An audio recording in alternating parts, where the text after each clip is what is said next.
And I think something I'm taking away from our conversation with you is the way that you've taken challenges that you've had throughout your career and through your life, or these adversaries, and you turn them into either learning experiences or your own advantages.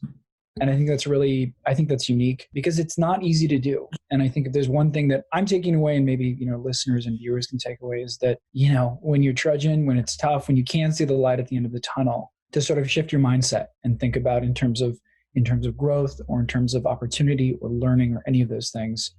You're a great example of that. So I can't thank you enough for coming today, and I can't thank you enough for sharing your story. This was great. Thank you guys so much for the opportunity. And I'll just leave you with one last old Jewish thought that helps me. Maybe it'll help some of you guys and us out there listening, that I think about all the time.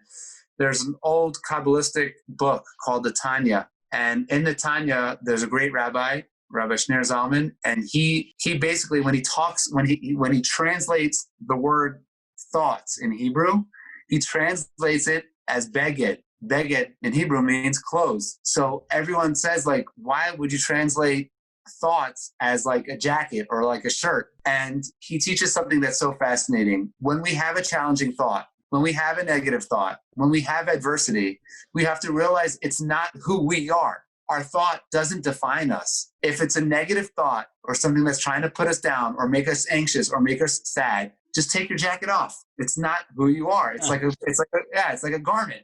Just take your jacket off, and it doesn't represent who you are on the inside.